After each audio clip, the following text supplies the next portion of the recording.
Assalamu alaikum. This is Pratusha Borwal welcoming you all to the English news from Btv-Chattogram. Let's begin with the headlines.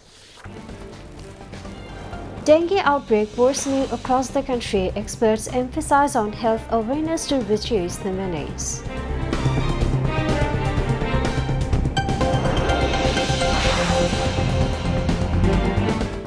Health advisor calls upon government, non-government organizations and conscious citizens to combat dengue outbreak.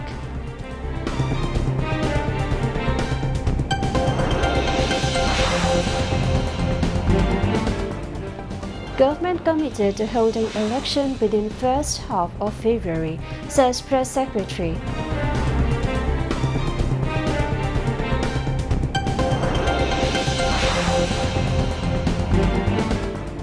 Department of Islamic History and Culture of University of Dhaka celebrates 75th anniversary through grand reunion.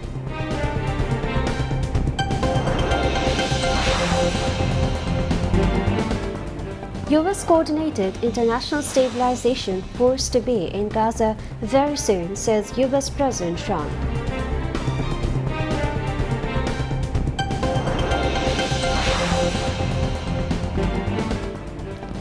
And Australia defeat Bangladesh by 54 runs in quarter-final of Hong Kong International Sixes cricket tournament.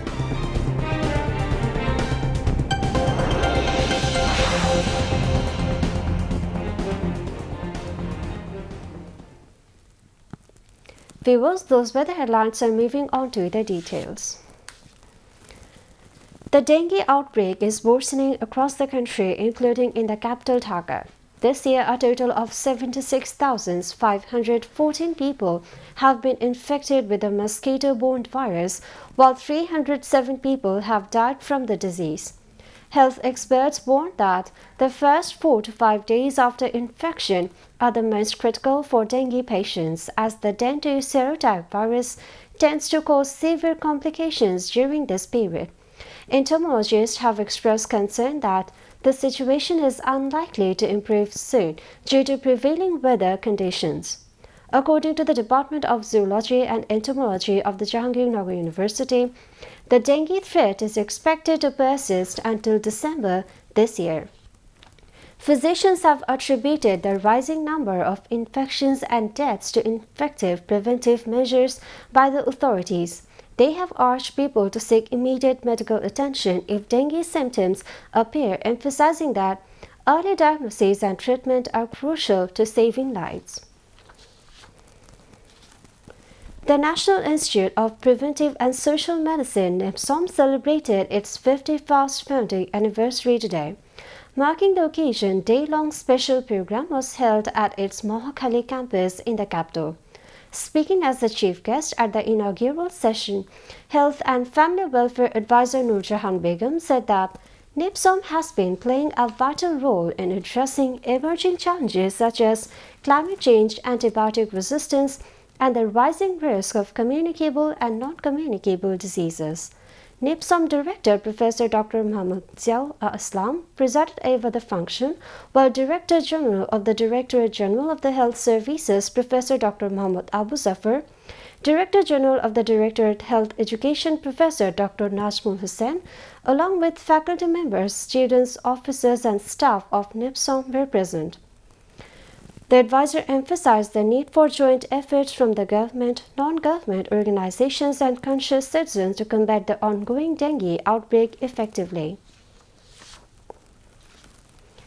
The government is committed to holding the election within the first half of February.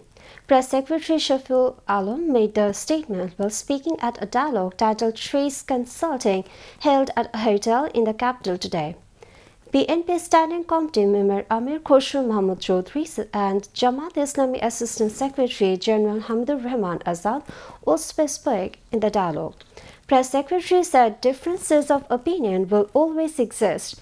Even so, we must reach a consensus and make decisions. If political parties fail to reach an agreement on the referendum, the government will make the decision. This will happen soon to ensure there is no uncertainty regarding the election.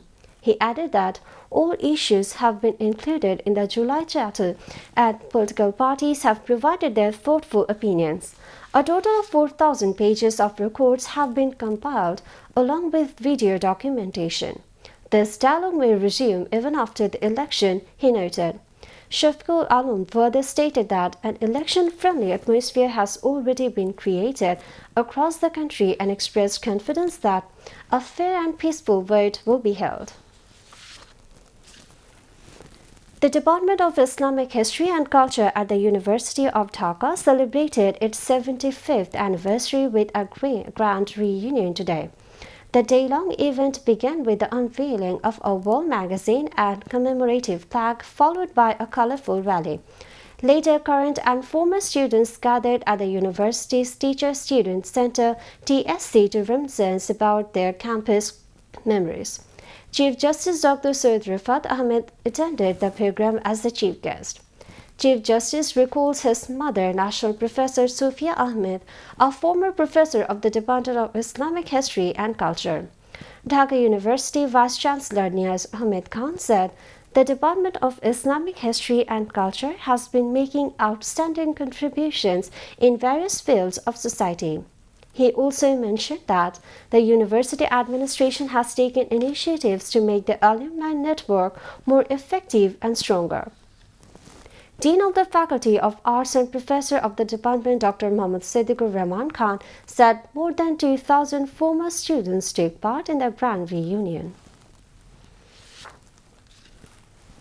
The newly constructed 6-lane railway underpass at Titipara has officially opened to traffic today.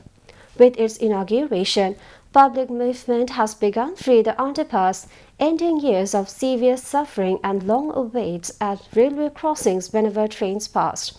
The underpass was inaugurated on Saturday morning by the Chief Advisor's Special Assistant for Defense as National Solidarity Development, retired Lieutenant General Abdul Hafiz. Another Special Assistant, Sheikh Muinuddin, was also present at the event.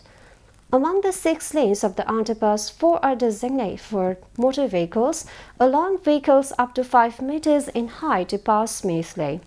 On both sides, separate lanes have been built for rickshaws and bicycles, along with sidewalks for pedestrians. From now on, trains will run above while all other vehicles move freely below, ensuring the uninterrupted traffic flow in the area. Now, international news.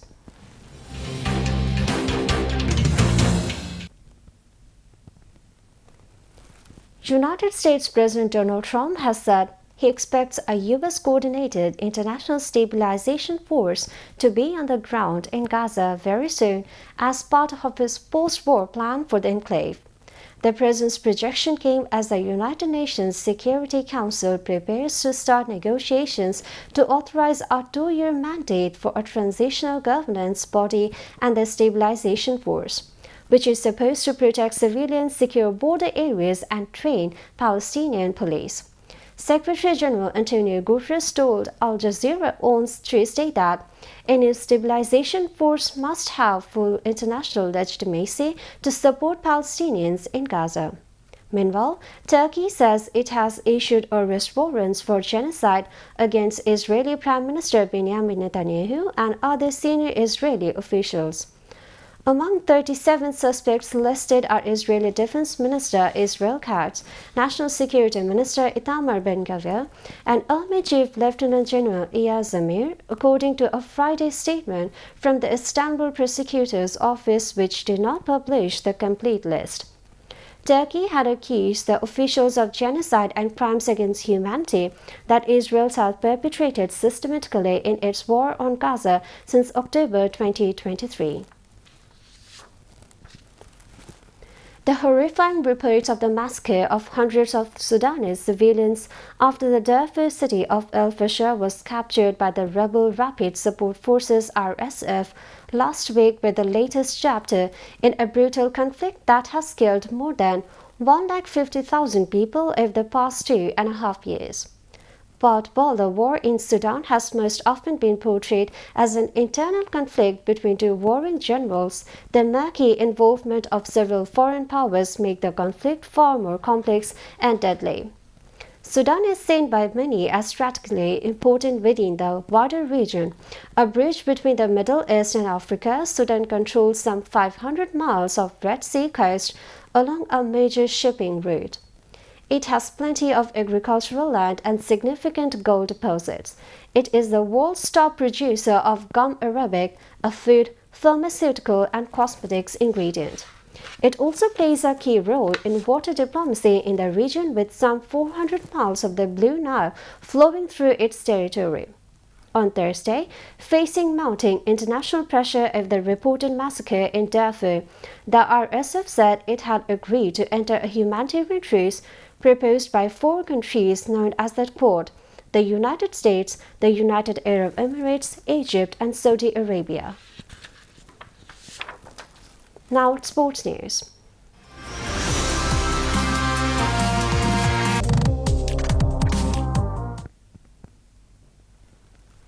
Cricket. Bangladesh's campaign in the Hong Kong International Sixes cricket tournament ended in the quarter-finals after they suffered a heavy 54-run defeat to Australia. Bangladesh captain Akbar Ali won the toss and elected to field, a decision that quickly backfired as the Australian side posted a mammoth total. Australia's batsmen put on a brutal display of power hitting, amassing 149 runs for the loss of 2 wickets in their allotted 6 overs. Ben McDermott blazed his way to 51 runs of just 14 balls, including 8 towering sixes. Captain Alex Ross matched the fate, scoring 50 runs from 11 deliveries, striking 1 4 and 7 sixes.